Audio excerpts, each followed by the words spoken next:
Hey guys, more Lords of Shadow coming your way. Arsenics, man, this is the end of chapter 6. You ready for this? She has the body of an innocent child, yet the wits and cunning of a seasoned predator. She will kill Gabriel in a heartbeat if she could. Beautiful Laura, who was turned many centuries ago, has lived a lonely, cruel existence ever since. Gabriel will have to be very careful from now on, as he can be sure that her mother, the one who commands here, is now fully aware of his presence, and that Laura herself still has some part to play in our tale. This doesn't tell us a thing about what we're doing here, by the way. This is the kitchen area of the castle. Okay? What do the vampires serve for food? Well, what do you think they eat? Well, I'm pretty sure they only drink blood, but hey. Exactly, yeah, they raid Wygall Village, and I guess they bring them back here.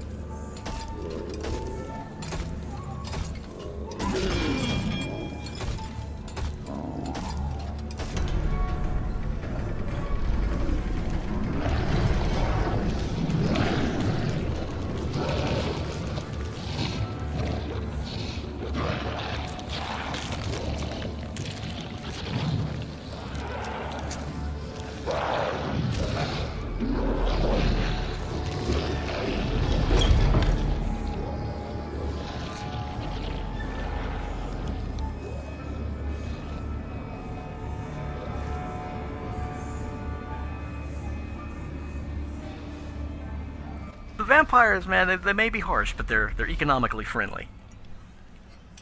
Let's just watch. Really, what else is he gonna do? I mean, let's be real here. Can I join in on your meal too, ghouls? I haven't ate in a while. Haven't slept either. You probably would chow down on that shit. Be careful with these guys, because when you come down here the first time, they're all going to be powered up in their powered up state. You won't be able to stun them as easily, and they'll be constantly spouting off their poison shit. Really fucking brighter than I thought they would be. Yeah, it's best just to quick time these guys because they have a lot of health when they're glowing. So just quick time them and insta-kill them, and then, you know, there's only 4, so it's no biggie. I honestly forgot how bad that poison filter is. It's bad, man. It really is. It's kind of like the bog filter once you go in there, if you hadn't noticed. Yeah, I noticed. I think they're exactly the same. Huh, I'll just wait over here with my glowing gauntlet. Finish your meal, it's good. Take your time. I was trying to show off how strong they are and how much, like, poise they have. Hang on a damn second. Fuck. Don't bring up boys. I can bring up any kind of Dark Souls reference because I totally ripped it off from this game anyway. There's no boys. Come on. You deserve that poison in the face. Well, yeah, but if you didn't notice, I pretty much punched them at point-blank range while they were glowing, and it didn't even make them flinch. So yeah, that just kind of goes to show you how much of a power-up they get when they are glowing. Now, you may have noticed in the cutscene there was a little QTE point behind where the ghouls come out. Yeah. So, you have to run in here, you have to grab like a human leg or whatever it is, plop it down here, and ring the dinner bell. What? Good. Alright. That was the whole point of the cutscene, to show you how to activate the ghouls. And it triggers the little flaps there. You can run up here and quick time your ass into the ghoul corridor. He actually used his bare hands to do that. I thought he was going to use the combat cross in some way, shape, or form. That would have been great. I did too, honestly, but no, sadly enough. What? Okay, hang on a damn second. There's been ghouls coming out of here. Well, yeah, Where but are they coming from? They're all eating now. Not all of them. Sure. But they would have all came out the first time.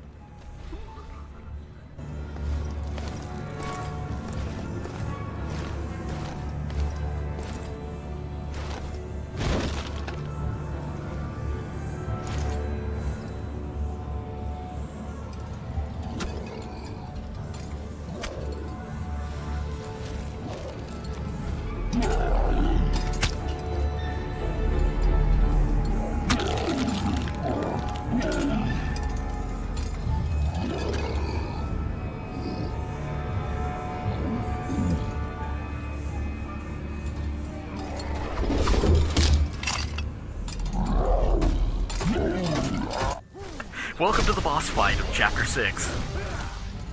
Oh, fresh meat. Exactly. Okay. To get the technical shit out of the way here, this guy has a lot of health, so you're going to be pounding him a lot here, and it's not going to be doing a lot to him. The gimmick with this fight is that he will randomly run around to different spots of the level, grab shit like knives, flame breath jars, and he will throw them at you or use them on you. There's only like 3 different objects that he can use via the knife or knives or throwing objects, the tonic that he drinks that will let him breathe fire, and there's also another gimmick item that he'll pick up here once you get him down to about half health. It's gonna take a while, isn't it? But it does take a long time, yeah. He attacks really quickly with his giant butcher knife there, and it's best to just kind of like stay away from him and wait until he has an object that he's going to throw at you, because that leaves him wide open. And here's the gimmick item. Wait for it. Waiting for it. Oh wait, no, he just grabbed another knife. I'm sorry. I think he's going back for it now. I'm getting confused here. Work for it. Here's my gimmick. I'm gonna throw shit at you. Well, yeah, there you go. He grabs like the human leg and takes a bite of it and will recover some health. It's nothing special. Let me get a bite to eat while beating me up, but I don't care that much. Well, you saw how polite Gabriel was with the ghouls. He just lets him eat, so... In all actuality, if you use a heavy attack on him while he has the human leg in his hand, you can knock it out of his hand. But that was the first time I seen that attack. That looked kind of hard to dodge. that flaming sword attack or whatever. Yeah. Yeah, it is. Basically, you can stun this guy if you use a really strong attack, generally with shadow magic, or your holy water will knock him down periodically. It's basically up to the game to decide when it wants to knock him down, so it's not reliable. Does he have a weakness of any kind? No, he doesn't. Even the Dark Crystal. In fact, the Dark Crystal will barely damage this motherfucker, and it doesn't even stun him. Jeez. So, I don't know. The fat ass here is pretty much the biggest bad we've faced so far. He's worse than Cornell. He's more powerful than any of the vampires he fought up to this point. Dude, I know, and I don't even know what the fuck he is. He's not a vampire, he's not a ghoul. Are you sure he's not a vampire? I'm fairly certain, yeah. If he is, he's been fucked up pretty bad. He just feeds on blood too much, maybe. Well, I mean, the vampires can regenerate, facial features and shit that have damaged, but he's missing his entire fucking face, basically. Oh, I was gonna actually mention, I like how the icon just looks kind of sad. He's a sad guy. He's stuck down here all day, slaving away over a hot stove. And what do they give him? Nothing. Give him ghouls. And here's the second gimmick. When you get him down to like 1/8 of his health, he'll drink his super special tonic. Uh-oh. Wait, that low? Yeah. And he'll stick the pot on his head. Oh, yeah? Alright. No, he's invulnerable. This makes him invulnerable, yeah. The gimmick is that throughout the fight, he'll stop and he'll like knock on his helmet there. That's supposed to tell you to hit the helmet. Jump up and attack, and all it takes is one swing and it'll initiate the QTE cutscene. What's going on?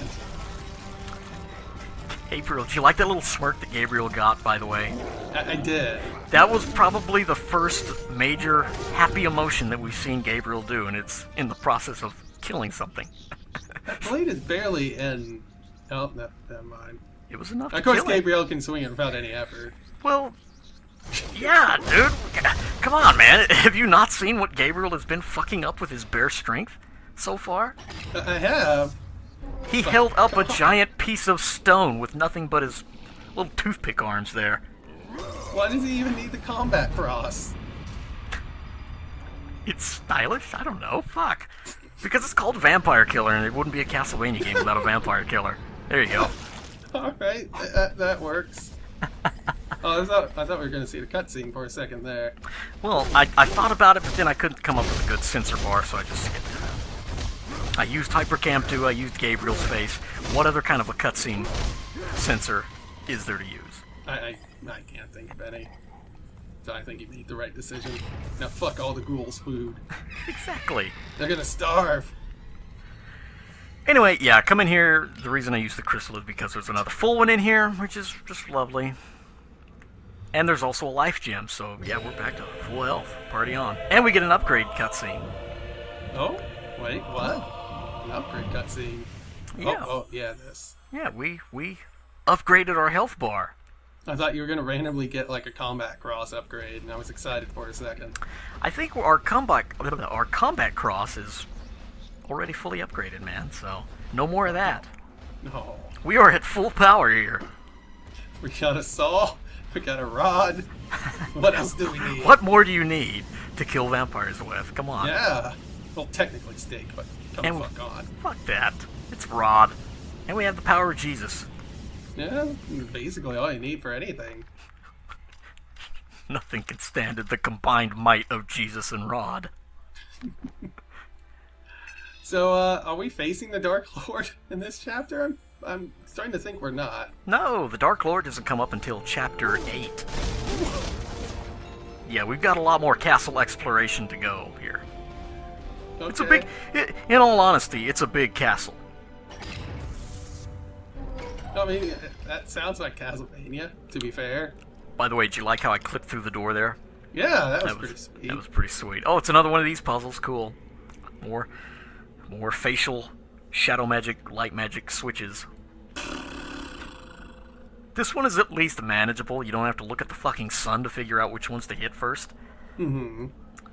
But before we can do that, as soon as this unnecessarily long cutscene ends here... Okay, I get it. It's a puzzle game. Can I start? Did it really have to pan all the way back to Gabriel there for that? That giant thing in the center of the room looks like it really wants to kill you. It is kind of gnarly looking there. Anyway, you come in here, the animated armor spawns, and if you move a little more forward in the room, you'll get, I think, 3 or 4? Yeah, 4 skeletons spawn as well. Get everything to spawn, come back here to this narrow hallway, lure everything back towards you, and Jesus ray the fuck out of it. Yes. There's no other option, basically. I mean, there's really not. I mean, look how quick it took out everything. Skeletons included, man. Oh, yeah. And once you get rid of the skeletons, there's only 4. You're free to take out the animated armor here, however you see fit. Try and recover some of my health here, so I'll beat him into submission. I can't get over how much smoke your new attacks cause. Like, Jesus, it really obscures the screen. They're heavy attacks, man. You're like pulling a metal chain and you're supposedly ripping up the floor, even though they don't show that detail. Well, I mean, You gotta use your imagination. do I? This is Lords of Shadow. You either use your imagination or you're fucked. Oh, fair enough. Oh man, but anyway, yeah, once you take out the enemies, you're free to do the puzzle in whatever order you see fit. Or, there's a secret, there's upgrades up top. I was about to say, where the fuck are you going? Well, I had to refill my magic. Gotta refill the yeah. magic, yo. Otherwise, you wouldn't have enough to actually activate the switches here, and that's a bad thing. Oh, they set it all the way back. Okay. I Yeah. mean, they could have set it in the room, but sure. Well, technically they did, which I'm going to show you that now before we do the puzzle, but to do that, we have this crazy long wall crawling segment that we have to go through here. Oh. And it doesn't look like much. You can see the second floor up there right now, so it's not that bad, but once you get up here, that's only half the journey. There's more. I'm waiting for it. You're going to be waiting a long time. Nope. How long? Anyway, yeah. You make it up here, you can find this hint scroll which tells you about the puzzle. Basically, starting on the left side, working your way right, the third and sixth are matching colors, and the closest rune to a red one is always blue. There you go. And starting on the left, the first rune is blue. So you could pretty much figure that one out. That's not bad. It's not like the sun puzzle. Yeah, this one actually kind of makes some sense. It does. And I mean, like I say, you can always choose to solve the puzzle from the hint scroll and get the solution, but at the forfeit of the experience that you gain. But before that, all the knights die from arrow wounds, by the way? I don't know, man. It's like haven't really encountered any archer enemies yet, so that's one of the 7 mysteries of Lords of Shadow, I guess. Don't fall, Gabriel. Don't do it. Well, yeah, we gotta have more Cirque du Soleil moments. I mean, come on. All for I think a shadow gem? Yes. So that's pretty important. You sounded kind of disappointed in that. Well, it's kind of a lackluster upgrade for what we just fucking went through, as slow as moving as that is. The beauty of the Cyclone Boots is that you can dash and skip like half of this shit if you know what you're doing. But once you get to this point, there's an invisible wall there and you can't do that.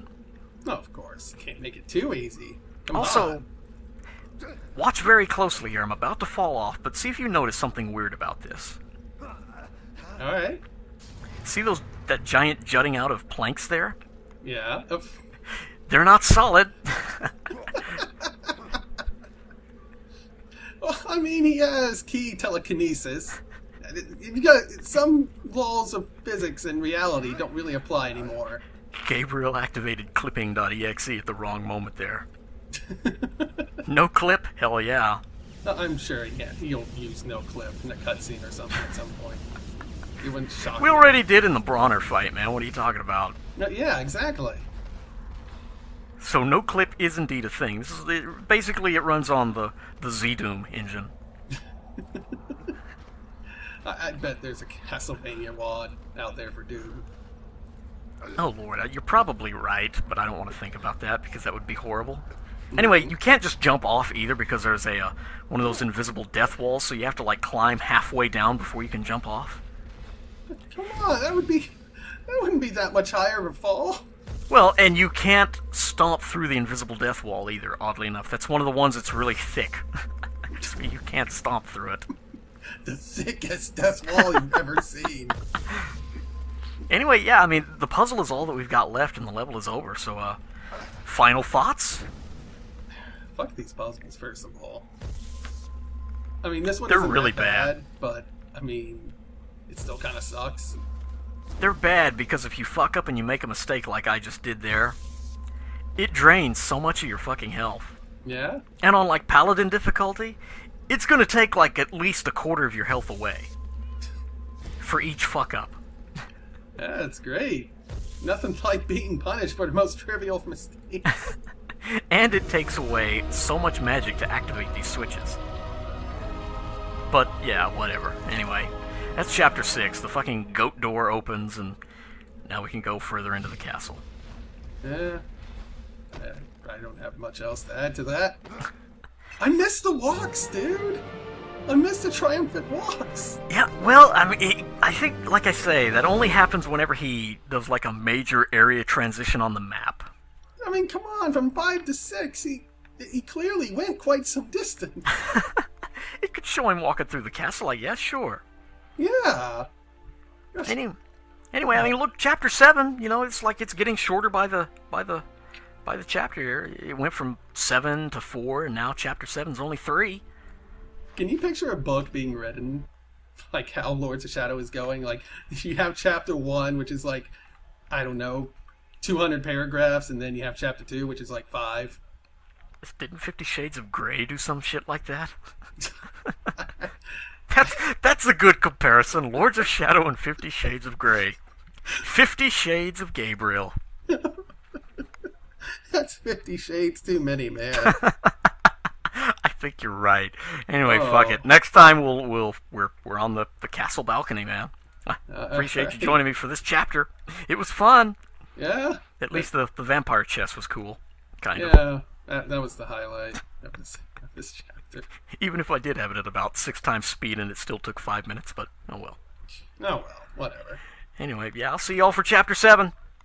Take care.